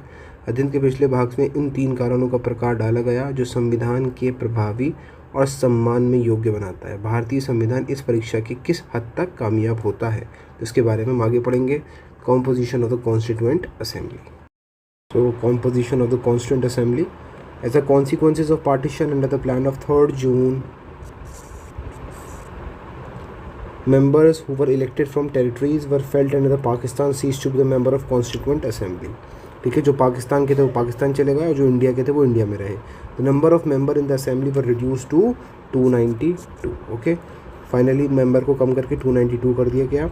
The constitution was adopted on 26 November 1949। Very important date class, ये वो डेट है जिस दिन कॉन्स्टिट्यूशन को अडॉप्ट किया गया, ठीक है, ध्यान रखिएगा। 284 member were actually present on 24 जनवरी 1950। अभी आपने क्या देखा, या 292 है, यहाँ पर कितने रह गए क्लास? 284। तो कुछ लोग वहाँ पे चले गए, ठीक है। कब? 24 को, जनवरी 1950 में। And appended their signature to the constituent as finally pass. तो constitution came into force on 26 January 1950। 1950 को संविधान फाइनली क्या होता है? लागू किया जाता है। संविधान सभा का स्वरूप 3 जून 1947 की योजना के अनुसार विभाजन के बाद सभी प्रतिनिधि संविधान सभा के सदस्य नहीं रहे। जो पाकिस्तान के क्षेत्रों में चुनाव आए थे वो पाकिस्तान चले गए। संविधान सभा में वास्तविक सदस्यों की संख्या 299 रह गई। इसमें 26 जनवरी 1949 में कुल 284 सदस्य उपस्थित थे, ठीक है। तो ये जो डेट्स हैं या फिर जो डाटा है ये आपको याद करने का है। इनमें इन्होंने ही अंतिम रूप से परित संविधान पर अपने हस्ताक्षर किए, लाइक फाइनली द सिग्नेचर। इस प्रकार के उपमहाद्वीप में विभाजन की उपज और हिंसा के बीच संविधान निर्माण का काम हुआ। लेकिन संविधान निर्माताओं के धैर्य की प्रशंसा करनी पड़ेगी कि उन्होंने न केवल अत्यधिक दबाव एक संविधान बनाया बल्कि विभाजन के कारण हुई अल्पनीय हिंसा से सही सबको भी लिया, ठीक है। लाइक सबको एक साथ लेके चले गो, क्योंकि इतनी बड़े कॉन्टिनेंट है हमारा इंडिया, जो सब कॉन्टिनेंट एशिया का लाइक पार्ट है, तो उसको पूरी कंट्री को लेके चलना, हर किसी की बात मान के चलना, ये एक बहुत बड़ी बात थी। भारत का संविधान से नागरिकता की एक नई अवधारणा प्रस्तुत की। इसके अंतर्गत अल्पसंख्या ने केवल सुरक्षित होगा बल्कि धार्मिक पहचान का नागरिक अधिकारों पर भी कोई प्रभाव नहीं पड़ेगा। क्या कहा उन्होंने? मतलब इनडायरेक्टली वही कह रहे हैं कि अल्पसंख्या वाले जो भी हम यहाँ पर लोग हैं सुरक्षित तो होंगे बल्कि धार्मिक पहचान पर भी नागरिक अधिकारों पर कोई प्रभाव नहीं पड़ेगा। लाइक कोई यहाँ पर रिलीजियस आइडेंटिटी नहीं देखने को मिलेगी, या सिटीजनशिप का कोई रिलीजन रिलेटेड मसला नहीं खड़ा होगा जो पाकिस्तान में खड़ा हुआ। लाइक कि जितने भी सारे मुस्लिम्स हैं वो पाकिस्तान का है, ठीक है। ये सारी चीज़ें एक बार इंग्लिश में देखते हैं। तो constitution was thus framed against the backdrop of the horrified horrendous violence from the partition unless it was subcontinent, but it is a tribute to the fortune of the foreign framework that they were not only able to draft a constitution under the immense pressure, but also learned the right lesson from the unimaginable violence that accompanied the partition. The Congress was committed to a new concept of citizenship where not only would minorities be secure but religious identities would have no bearing of citizenship rights. ठीक है, तो धर्म के नाम पर यहाँ पर citizenship नहीं दी जाती. Okay class, let's move forward.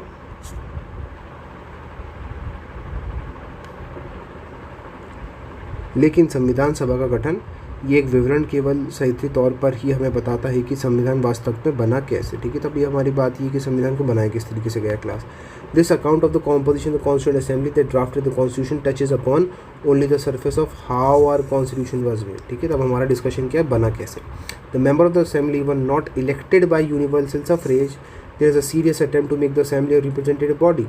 Member of all the religion were given representation under the scheme described above. In addition, the assembly has 28 members from the scheduled caste. Okay, हर जगह से हमने लोगों को बुलाया संविधान सभा में, कॉन्स्टिट्यूएंट असेंबली में.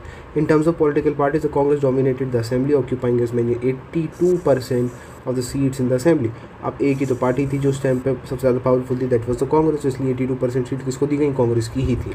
The Congress itself was such a diverse party that it managed to accommodate almost all shades of opinion with it. तो मतलब कॉन्स्टिट्यूशन में जब इस मीटिंग बैठी थी उसमें कांग्रेस थी, तो कांग्रेस में इतने लोग थे कि वो हर बैकग्राउंड से उसको रिप्रेजेंट कर रहे थे. ठीक है, देखिए क्लास, सभी धर्मों के सदस्यों को ऊपर बताई गई विधि की प्रतिनिधित्व दिया गया.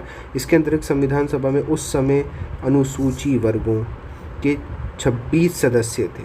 अनुसूची वर्गों आपके जो भी इसमें बताया गया. जहाँ तक राजनीतिक दलों का सवाल है, विभाजन के बाद संविधान सभा ने कांग्रेस का वर्चस्व था उसे 82% सीटें प्राप्त थी. लेकिन कांग्रेस स्वयं विविधताओं से भरी हुई एक ऐसी पार्टी थी जिसमें लगभग सभी विचारधाराओं में नुमाइंदगी थी. लाइक सारे तरीके के लोग, सारी सोच के लोग संविधान सभा में बैठे हुए थे. वो किसको रिप्रेजेंट कर रहे थे, कांग्रेस को. Okay class, next topic is the principle of deliberation. संविधान सभा की कामकाज की शैली. ठीक है, स्टार्ट करते हैं. The authority of the constituent assembly does not only come from the fact that it was broadly दो नॉट परफेक्टली रिप्रेजेंटेटिव. ठीक है, जैसे कि आपको पता है हमारा कॉन्स्टिट्यूशन काफ़ी बड़ा है, हो सकता है कहीं कहीं पे परफेक्ट ना हो, लेकिन रिप्रेजेंटेटिव है. लाइक सबको वो रिप्रेजेंट कर रहा था. It comes from the procedure it adopted to frame the constitution and the values its member brought to their deliberation. While in many the assembly that claims to be representative, it is desirable that diverse section of society participate. The important चीज़ क्या है class, कि अलग अलग लोग किस तरीके से संविधान सभा में, कॉन्स्टिट्यूएंट असेंबली में फिर कॉन्स्टिट्यूशन को बनाने के लिए रिप्रेजेंट कर रहे हैं अपने आप को. ओके, संविधान सभा की सत्ता केवल इस बात पर नहीं टिकी थी कि वह मोटे तौर पर सबका प्रतिनिधि कर रही थी. संविधान बनाने के लिए अपनाई गई प्रक्रियाओं और सदस्यों के कई विचार के विरुद्ध जड़ से छुपे मूल्यों के संविधान सभा की लोकप्रिय सत्ता के आधार पर था. ओके, ये प्रतिनिधि का दावा करने वाली किसी सभा के लिए वांछनीय है कि उसमें समाज के भिन्न वर्ग सहभागी हों. वही यह भी महत्वपूर्ण है कि वे केवल अपनी पहचान या समुदाय के ही प्रतिनिधि ना करें. ठीक है, कितनी इंपॉर्टेंट बात है क्लास, इसको आप लोग अंडरलाइन ज़रूर कर लीजिएगा. ठीक है, वो सिर्फ अपने लिए नहीं खड़े हो रहे, वो पूरे समाज के लिए खड़े हो रहे हैं, पूरी सोसाइटी के लिए खड़े हो रहे हैं. ओके, देखिए, it is equally important that they participate not only the representative of their own identity और community. Okay, so they like, ये बात कह सकते हैं आप कि सर ये लोग यहाँ पर जितने भी लोग खड़े हो रहे थे वो सबके लिए खड़े हो रहे हैं, किसी एक के लिए खड़े नहीं हो रहे. तो इसी चीज़ की वजह से कॉन्स्टिट्यूशन को अपनी पावर मिल रही है. ठीक है, इसी वजह से कॉन्स्टिट्यूशन क्या हो रहा है, इतना स्ट्रॉन्ग बना हमारे इंडिया का. Each member deliberately upon the constitution with the interest of a whole nation in mind. There were often disagreement among members. Few of these disagreement could be traced to the member protecting their own interest. और class कभी कभी ऐसा भी हुआ कि कुछ लोगों ने अपने इंटरेस्ट के ऊपर बात करी, तो वो एक गलत बात थी, ऐसा नहीं करना चाहिए था. सदस्यों के प्रायः मतभेद के जात के लिए, लेकिन सदस्यों द्वारा अपने हितों के आधार पर बनाए गए साधन को कोई मतभेद हो सकता है हुआ हो. So they were legitimate difference of principle and the differences were many. अब प्रॉब्लम ये थी कि डिस्कशन होना शुरू हुआ कि भाई क्या क्या होना चाहिए, क्या नहीं होना चाहिए. तो सबसे पहली चीज़ क्या हुई, शुड इंडिया भी अडॉप्टेड सेंट्रलाइज और डिसेंट्रलाइज सिस्टम.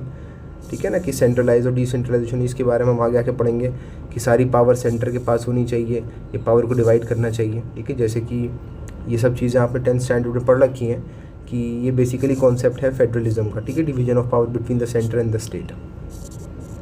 सेंटर और स्टेट के बीच में जब पावर को हम डिवाइड करते हैं तो उसे सेंट्रलाइजेशन और डिसेंट्रलाइजेशन के तरीके से हम उसको एक्सप्लेन करते हैं। आगे हम जैसे जैसे बढ़ते जाएंगे I will tell you up all these things. What should be the relation between centre and the state, power of the judiciary, foundation क्या होनी चाहिए, मॉडर्न स्टेट होनी चाहिए, किस में ज़्यादा पावर होनी चाहिए, कौन कौन से प्रोविजन होने चाहिए, वगैरह वगैरह, ठीक है, बिल कैसे पास होगा, तो ये सब चीज़ों के ऊपर डिस्कशन हुआ।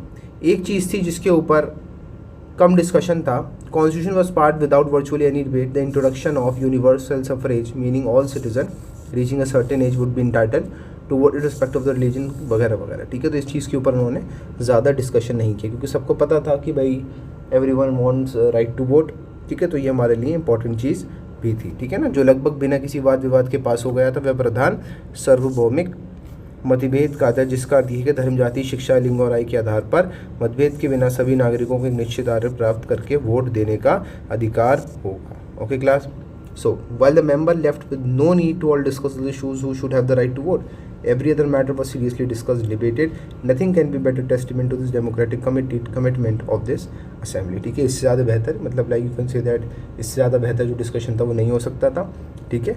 और इसी चीज़ की वजह से संविधान को इतनी अपनी पावर देखने को मिली है जो उसके पास आज है। ओके, तो constitution draw its authority from the fact that all its member the constitution assembly English in what might call public reason.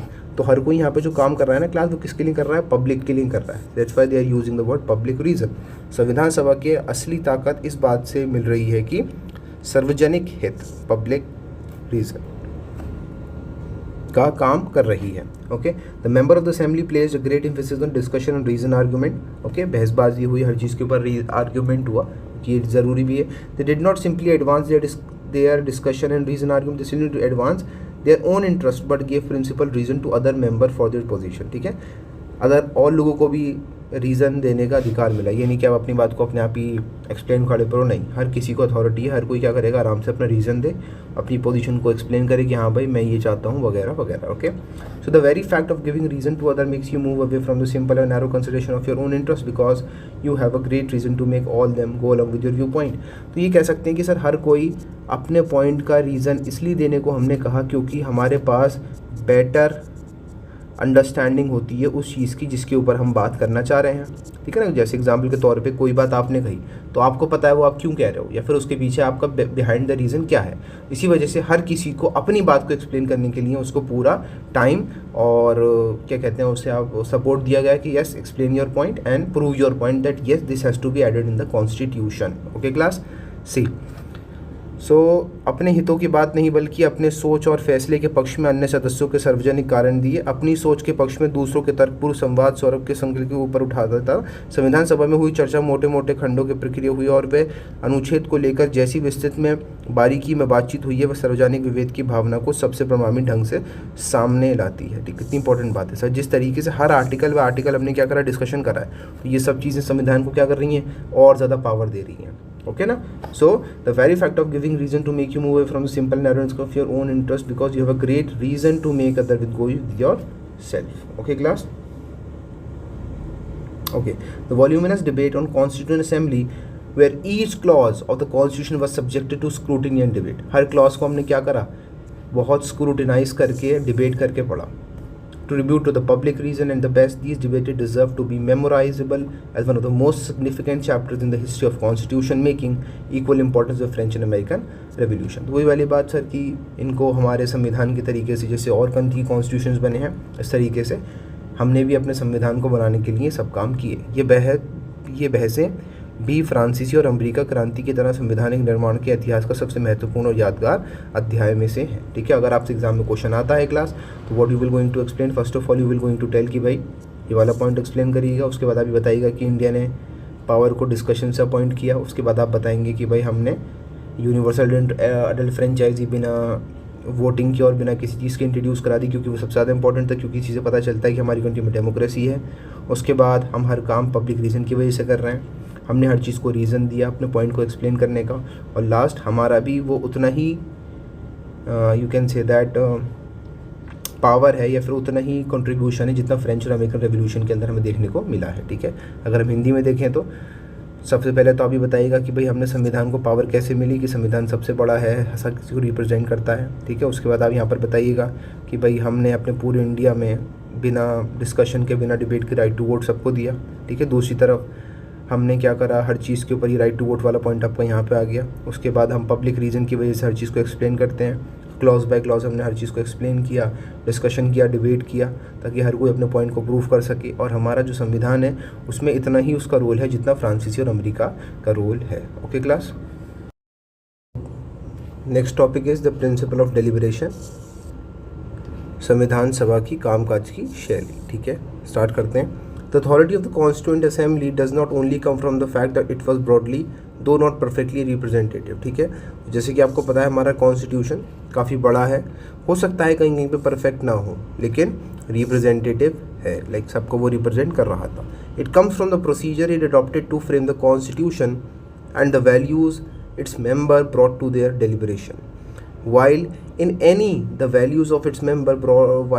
the assembly that claims to be representative, it is desirable that diverse section of society participate. तो important चीज़ क्या है class, कि अलग अलग लोग किस तरीके से संविधान सभा में, कॉन्स्टिट्यूएंट असेंबली में फिर कॉन्स्टिट्यूशन को बनाने के लिए रिप्रेजेंट कर रहे हैं अपने आप को। ओके, संविधान सभा की सत्ता केवल इस बात पर नहीं टिकी थी कि वह मोटे तौर पर सबका प्रतिनिधि कर रही थी। संविधान बनाने के लिए अपनाई गई प्रक्रियाओं और सदस्यों के कई विचार के विरुद्ध जड़ से छुपे मूल्यों के संविधान सभा की लोकप्रिय सत्ता के आधार पर था। ओके, ये प्रतिनिधि का दावा करने वाली किसी सभा के लिए वांछनीय है कि उसमें समाज के भिन्न वर्ग सहभागी हों। वही यह भी महत्वपूर्ण है कि वे केवल अपनी पहचान या समुदाय के ही प्रतिनिधि ना करें, ठीक है। कितनी इंपॉर्टेंट बात है क्लास, इसको आप लोग अंडरलाइन ज़रूर कर लीजिएगा, ठीक है। वो सिर्फ अपने लिए नहीं खड़े हो रहे, वो पूरे समाज के लिए खड़े हो रहे हैं, पूरी सोसाइटी के लिए खड़े हो रहे हैं। ओके, देखिए, it is equally important that they participate not only the representative of their own identity और community. Okay, so they like, ये बात कह सकते हैं आप कि सर ये लोग यहाँ पर जितने भी लोग खड़े हो रहे थे वो सबके लिए खड़े हो रहे हैं, किसी एक के लिए खड़े नहीं हो रहे। तो इसी चीज़ की वजह से कॉन्स्टिट्यूशन को अपनी पावर मिल रही है, ठीक है। इसी वजह से कॉन्स्टिट्यूशन क्या हो रहा है, इतना स्ट्रॉन्ग बना हमारे इंडिया का। Each member deliberately upon the constitution with the interest of a whole nation in mind. There were often disagreement among members. Few of these disagreement could be traced to the member protecting their own interest. और class कभी कभी ऐसा भी हुआ कि कुछ लोगों ने अपने इंटरेस्ट के ऊपर बात करी, तो वो एक गलत बात थी, ऐसा नहीं करना चाहिए था। सदस्यों के प्रायः मतभेद के जात के लिए, लेकिन सदस्यों द्वारा अपने हितों के आधार पर बनाए गए साधन को कोई मतभेद हो सकता है हुआ हो। So they were legitimate difference of principle and the differences were many.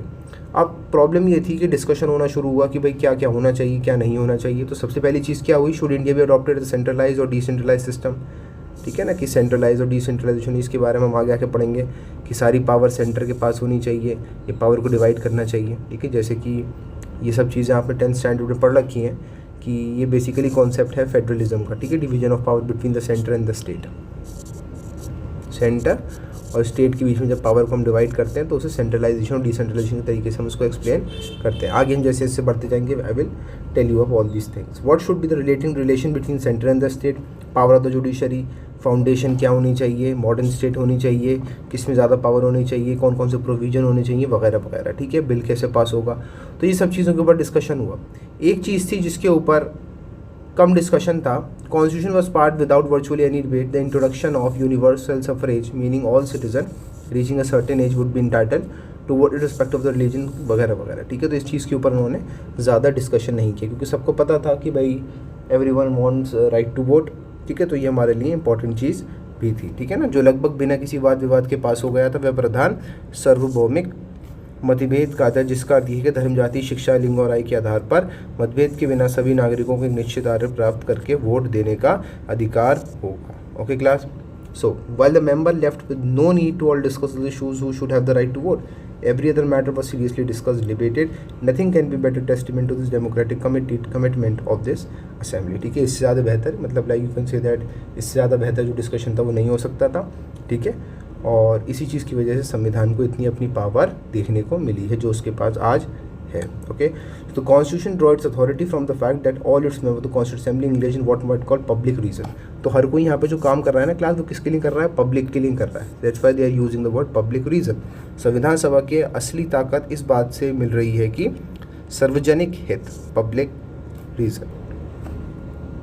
का काम कर रही है। Okay, the member of the assembly plays a great emphasis on discussion on reason argument. Okay, बहसबाजी हुई, हर चीज़ के ऊपर आर्ग्यूमेंट हुआ कि ये ज़रूरी भी है।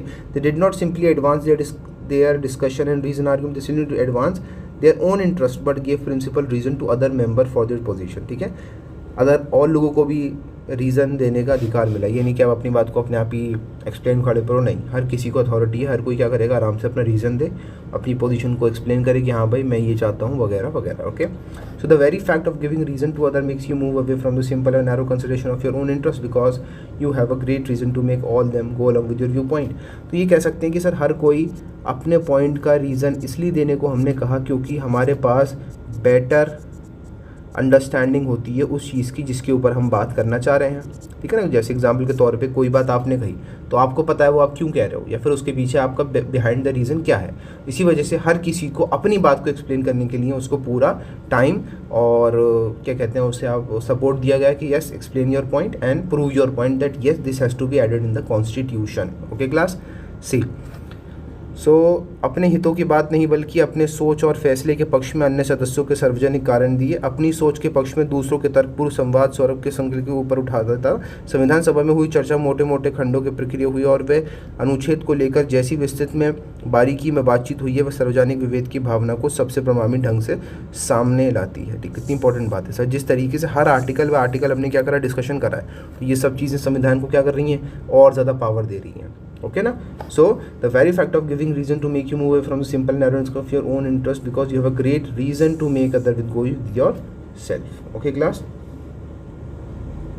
Okay, the voluminous debate on constituent assembly where each clause of the constitution was subjected to scrutiny and debate. हर क्लॉज को हमने क्या करा, बहुत स्क्रूटिनाइज करके डिबेट करके पढ़ा।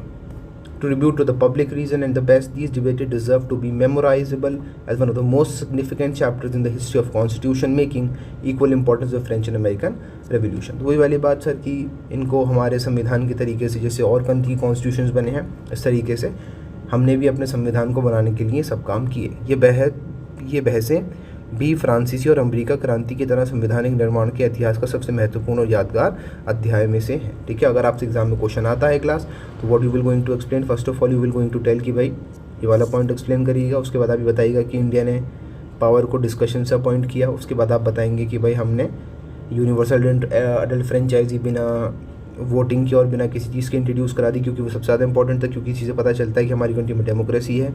उसके बाद हम हर काम पब्लिक रीज़न की वजह से कर रहे हैं, हमने हर चीज़ को रीज़न दिया अपने पॉइंट को एक्सप्लेन करने का, और लास्ट हमारा भी वो उतना ही you can say that power है या फिर उतना ही कंट्रीब्यूशन है जितना फ्रेंच और अमेरिकन रेवोल्यूशन के अंदर हमें देखने को मिला है। ठीक है, अगर हम हिंदी में देखें तो सबसे पहले तो आप ये बताइएगा कि भाई हमने संविधान को पावर कैसे मिली, कि संविधान सबसे बड़ा है, हर किसी को रिप्रेजेंट करता है। ठीक है, उसके बाद आप यहाँ पर बताइएगा कि भाई हमने अपने पूरे इंडिया में बिना डिस्कशन के, बिना डिबेट के राइट टू वोट सबको दिया। ठीक है, दूसरी तरफ हमने क्या करा, हर चीज़ के ऊपर ही राइट टू वोट वाला पॉइंट आपका यहाँ पे आ गया। उसके बाद हम पब्लिक रीजन की वजह से हर चीज़ को एक्सप्लेन करते हैं, क्लॉज बाय क्लॉज हमने हर चीज़ को एक्सप्लेन किया, डिस्कशन किया, डिबेट किया, ताकि हर कोई अपने पॉइंट को प्रूव कर सके। और हमारा जो संविधान है उसमें इतना ही उसका रोल है जितना फ्रांसीसी और अमेरिका का रोल है। Okay class, The importance of public reason was emphasized in the Munden's procedure of the Assembly as well. The Constituent Assembly had 8 major committees on different subjects. ठीक है, संविधान को बनाने की जो कार्यविधि थी या फिर प्रक्रिया थी उसके बारे में हम डिस्कशन कर रहे हैं इस टॉपिक के अंदर। ठीक है, सो उन्होंने क्या कहा कि हमारे पास 8 कमिटीज़ थी। कमिटीज़ मतलब आप कह सकते हैं ग्रुप्स का नाम। ठीक है, जो उस स्पेसिफिक फील्ड में स्पेशलिस्ट होते हैं। So they have 8 major committees on different subject. Jawaharlal Nehru, Rajendra Prasad, Sardar Vallabh Bhai Patel and B.R. Ambedkar chaired these committees. ठीक है, because they were the most you can say that educated person or a good politicians at that time and they were expert in their subjects. Okay, कार्यविधि संविधान सभा के सामान्य कार्यविधि में सामाजिक विवेक का महत्वपूर्ण स्पष्ट दिखाई देता है। विभिन्न मुद्दों के लिए संविधान सभी के लिए 8 मुख्य कमेटियाँ थीं। आमतौर पर जवाहरलाल नेहरू, राजेंद्र प्रसाद, सरदार पटेल, मौलाना आज़ाद या अम्बेडकर इन कमेटियों के अध्यक्ष करते थे। ये ऐसे लोग थे जिन्हें विचार हर बात पर एक दूसरे के समान नहीं थे। This were not man who engage with each other on many things. ठीक है, तो आपस में इन लोगों में थोड़ी बहुत लड़ाई झगड़ाई रहती थी कॉन्सेप्ट्स के ऊपर, भाई डिस्कशन के ऊपर। ठीक है ना, कि भाई ये बात मुझे समझ में नहीं आ रही वगैरह वगैरह। So Ambedkar has been a better critics of the Congress and Gandhi. तो ये बात आपको शुरू से पता है कि अम्बेडकर को गांधी और कांग्रेस थोड़े से पसंद नहीं थे। So accuse them of not doing enough for the upliftment of schedule caste. तो उन्हें शेड्यूल कास्ट को लेके थोड़ा सा ये था कि उनके लिए लोग वो काम नहीं कर रहे, Gandhi and Mahatma Gandhi and Congress. So बाद में हमने उनको रिजर्वेशन भी दिया, ऐसी बात नहीं है। Okay, so Patel and Nehru disagreed on many issues, nevertheless they also work together. Each committee usually drafted particular provision of the constitution which was subjected to debate by entire assembly. ठीक है, तो हर चीज़ पर क्या हुआ क्लास, डिस्कशन हुआ, पूरी assembly ने discussion किया। कौन सी असेंबली, कॉन्स्टिट्यूंट असेंबली, जिसने संविधान को बनाया। Okay, usually an attempt to made reach a consensus with the believe that provisions agreed to by all would not be determined by any particular interest. Some provision was subjected to vote, but in each example every single argument, query or concern was responded to win care in writing। तो हर चीज़ को discussion करा गया, वही वाली बात बार बार। The assembly met for 160 days, 66 days spread over 2 years and 11 months। Okay, so ये पूरा आपका बनने का टाइम पीरियड है कॉन्स्टिट्यूशन का।